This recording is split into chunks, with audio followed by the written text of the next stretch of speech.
All right, let's get started talking about Ordinary Angels. Now, give us a little bit of backstory about this film. And if I'm correct, it's based on a true story, right? I mean, I remember Googling everything after I saw the Yeah. movie, which I really liked, by the way. And obviously, Hilary Swank did an amazing job. But yeah, give us a little backstory and maybe tell us how you nabbed Hilary for this role. Yeah, I appreciate it, Brittany. I think, Hillary is, I mean, two-time Oscar winner. We pinched herself when she came on board. And she kills it. I mean, it's very Aaron Brockovich kind of role for her. But I think, for the movie, the backstory to it is there's a family, the Schmidt family from Louisville, Kentucky, and Ed Schmidt had just lost his wife to a rare liver condition disease, and in the process racked up hundreds of thousands of dollars in bills, can't keep his head above water, is fighting to make it as a single dad. And then he finds out his 5-year-old daughter has the exact same liver condition. And so he's like, I don't even know what to do. He's trying to fight for his daughter's life. And in walks this person off the street named Sharon that was a hairdresser, and this force of nature personality, had her own baggage and things that she was dealing with, but became obsessed with little Michelle and how do we save this little girl. Rallies, just doesn't know how to take no for an answer, and so rallies the whole community around uh, saving this family, saving their house, raising money, getting a private jet to get her to an organ transplant, all these things. And then the biggest snowstorm in the history of Kentucky hits this town, and they think all is lost, and the local church comes to the rescue and is able to save Michelle's life. It is the most unbelievable true story I've ever read. And and Hillary, she came on last minute. We had already cast the majority of the film, and we had not gotten her yet. Wow. And he read the script, and John Gunn, the director, talked to her. She fell in love with the idea because her father is an organ transplant survivor. And she said, I'm doing this film whether we have a deal or not, and told her team, get a contract signed because I'm on my way to Kentucky. And that's kind of how we ended up filming in Canada. But it was pretty amazing. Kentucky, Canada, kind of the same thing. So, you know. Yeah. Well, we needed snow. We're like bait and switch. Like, we're not going to film it in Kentucky. We're going to go to the Arctic tundra, but it's going to look great. Okay, so there has been some announcements about Kingdom Story. Can you tell us about what you guys are doing and the announcements that have been made? I know by deadline Yeah. posting and CEOs and COO, gosh, all these Yeah. O's. All the O's. There's C's in there. Yeah, yeah, you're on top of the news cycle. I'm impressed. You've done your homework. Yeah, it just announced today, like literally a couple hours ago, that Kingdom Story Company, Kevin Downs, it just got promoted to CEO, and I was just promoted to Chief Creative Officer, so CCO. And the cool thing about what we tried to do with Kingdom was to have a place that our dream was one day to have a destination where we could empower other filmmakers' voices. Yeah. So this year, Kingdom has 5 films coming out with Lionsgate. Wow. Uh, we've never had more than 2 in a year, and to have 5 is amazing. And all 5 of them are incredible films, and I didn't direct a single one of them. And that's just an amazing place to be, where I've got ones that I'm developing to direct next, but the quality of filmmaking that was coming to the table, like we've got after Ordinary Angels, we've got Unsung Hero, which is the For King and Country band. It's their origin story. Joel Smallbone from the band actually plays his father and directs the movie. The amount of freakish talent that guy has is not fair. And but it's an incredible movie. And then we've got Whitebird that Oscar nominated director Mark Forster directed, and it's an amazing story. And then we've got we're filming right now back in Canada. The best Christmas pageant ever. Dallas Jenkins from The Chosen is directing a movie based on the book, and I was on set last week, and it is so charming. It is so good. So I'm heading back to Canada on Monday. So a lot going on. I know, but you're not struggling. That sounds so fun to be in Canada. Oh, I love Canada. But There's moments. also, yeah, congratulations on the big promotion. I know that's amazing. And, I kind of followed your journey, you and your brother's journey for a while. So to see where you guys started to where you're Mhm. at now, I'm definitely going to ask you about that journey in a second. But I have to mention, you mentioned for King and Country, I'm actually going to their concert right after. So I feel like this is a blessed Oh, interview. that's incredible. So people who love For King and Country, if you're a little bit old school like me, you're gonna kind of know where they started. And the Yep. story's gonna tell because it wasn't For King and Country. I will admit, when I first heard that they were coming out with new music, because I was a huge Rebecca St. James fan, like a Right, huge right. fan, I said, oh, there's always in the entertainment industry, there's always a sibling or Yeah. sibling to try to make it after their main sibling. Yeah. I don't The really. lesser talented. Oh my gosh. No, it's like the same level of fame when she was out there because she did it when there was no social media and they're doing it with Right. social media. So the fact that they were each able to achieve that success and then Yep. obviously not lose their faith in God, that I thought was amazing. So yeah, tell us about this movie because I noticed when I watched the trailer, my first thought was it's going to be mostly about For King and Country, but actually it tells more of Rebecca's story, which I think that a lot of Yep. people who are fans of them are going to get to Yep. learn about. There's an OG, and it's their Yeah. sister. Yeah, and their sister was dang good. Like I remember like my I'm a little older than you, but like my desert island music. So back in the day, they had the Columbia House music where you pay like, $1 and they'd send you 11 cassette tapes and like you got into this club multi-marketing. I don't know. But anyway, but my cassette tapes, my first 11 ones that I got, the very first one was the God album from Rebecca St. James. And it was just like it changed Christian music because it sounded a little bit like Alanis Morissette, had this kind of grunge factor to it, had an anger to it, but it was just so good. And the story of Unsung Hero traces it back a little farther than that.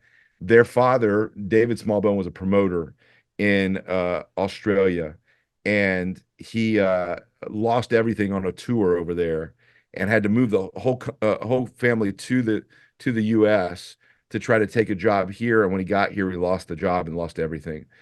And so the next thing you know, they're having to do everything to try to keep the family afloat from, cleaning houses to doing yards. And David thought he had lost everything and said, that he felt like his family was in the way until he found out that his family was the way. And his wife, Helen, held the family together. She was the unsung hero of the family and not letting them quit on their dreams. And they discovered that his daughter, Rebecca, had a beautiful gift of singing. And it launched the family kind of rallies together to launch that eventually led to For King and Country and all the other stuff that we love. But it's an origin story. It's a love letter to immigrants, and it's a love letter to dreamers of fighting for your family. And it's a beautiful story. Okay, so I could be wrong, but I don't know. Uh, Christmas, like the Christmas Queen, Candace Cameron Bure is going to be playing the mom in that film, right? Or she's in the It's film. she's playing. So yes, it's Christmas Queen. I Candace Cameron is quite possibly the most charming person on the planet. Yes. She's adorable, and to see what she's done with her brand has been amazing. She's a mogul. So she and I both executive produced the film. Um, she plays this character with the church that kind of is the church rallies around. Mm. So she's very southern in this one. And so, but she's from Nashville, Tennessee in the movie, and she plays this character that is the instigation for saving the family and to kind of step in and be like to help them out of their situation and provide for what they need. And she's an amazing. You won't recognize her in it either. She disappears really, really well. She might have more, so it's pretty cool. I'm excited. I love her. So I'm so excited to see her in this film. Now, I want to take it back to you. Can you tell the audience a little bit of your journey? And you're like, Brittany, it's been a couple of years. Like, let me condense it. Yeah. Yeah. Tell us where you started because people, it's not like you weren't like, people think, oh, well, you just wake up one day and, dad was famous. So then I became famous. It's like, no, there's a journey, there's work behind it. So tell us a little bit of your story to how you got to this Yeah. massive success today. Um, you know, I I think that success really comes down to just, taking the unglamorous steps each day of faithfulness, and then God just sometimes gets you to a moment where you have a moment to realize those dreams in a powerful moment. But for us, my brother and I started as kids working around, cameras and stuff. My dad was in news. He was a news anchor, and so we were kind of studio rats. And we grew up in a place that was as far outside the industry as you could get. We were from Birmingham, Alabama, and every time we'd say we want to go be in, do movies, people would be like, "Oh, that's cute," and what do you really want to do? But we got into doing music videos and all that kind of stuff until finally we decided to take a swing for feature films. And we tried two or three, and just it was such a struggle. And we got to our third film. It was a movie Woodlawn, and it was a football movie, true story. We did that story, and it was the most personal thing that we'd ever told. I'm so proud of that movie, but it was a financial failure. It didn't work. But it was the one where we found our voice. Like, it was critically received. People liked the story. It was an A+ cinema score. We just need to go once more around the block. And we said, this next one we're going all in on, and if we don't succeed at this, we're going to go find a new career. And it was a little movie called I Can Only Imagine. Mm. And that was the movie where it's like, we're going to bet on this hand. And so we went and independently raised the money for it, and with our producing partner Kevin Downs, and went out and made that film. And when it came out, people were predicting it was going to be a flop, that people didn't want to see music movies. And opening weekend, it does $17 million and goes on to do 86 in the box office. And it was a moment for me where I remember when it happened. I was in Dallas, Texas. It was Plano, Texas, actually. And we were doing a screening at a theater there with the band. And I was at the local food court at the mall next door. And I was sitting there, and I was just, instead of like feeling validated, look, I've made it, I'm going to be a big deal, or any of that stuff, I just was struck with gratitude of like how close we were to failure, and how cool it was to be in a moment to see God breathe on a dream. And so I just sat there with gratitude in my heart. Nobody knew who I was. Just had tears in my eyes watching people walk by at the local mall, being like, I get to tell stories for the rest of my life. And I have a lot of gratitude for that.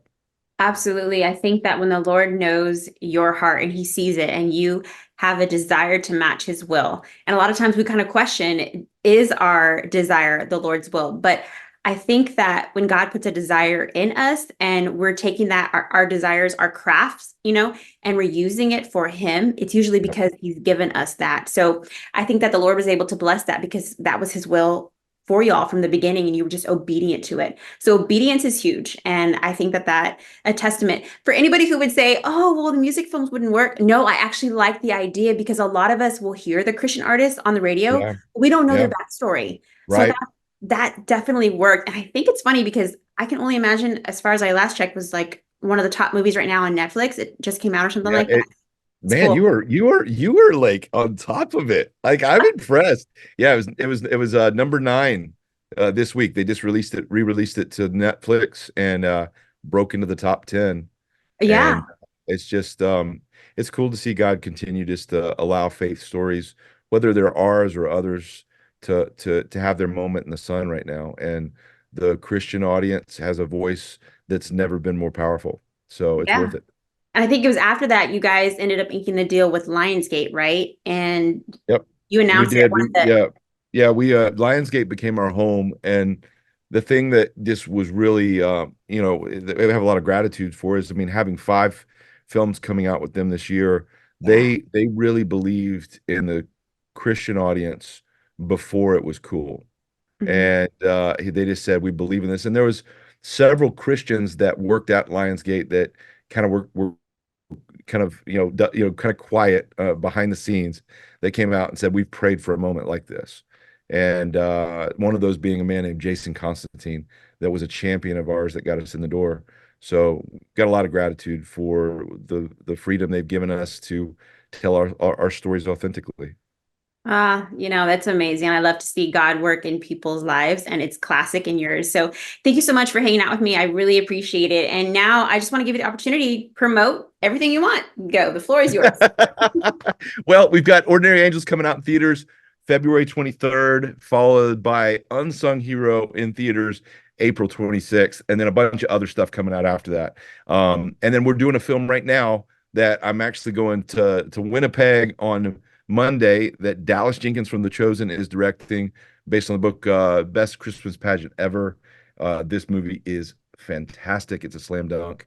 So a lot of exciting things happening, and you vote with your movie ticket. You know, if you want movies like this, keep voting with your ticket, and the studios are going to keep making them. So we serve you guys, and we want to do stories that are worth the price of admission. Absolutely. And I love the fact that you got Judy Greer. She's hilarious. So Dude, she's it's amazing. amazing. She's amazing. She was on set her first day. She's like, it was freakishly warm that day in Canada, and she's like, I didn't pack enough clothes for warm weather. I thought I'd be freezing by now, and so she's like, I had to go to Salvation Army and buy a bunch of like, you're a movie star, and you're going. But she's like, no, they have the clothes I want. I want it to have the texture, the feel of like you're the most adorable person. It's amazing.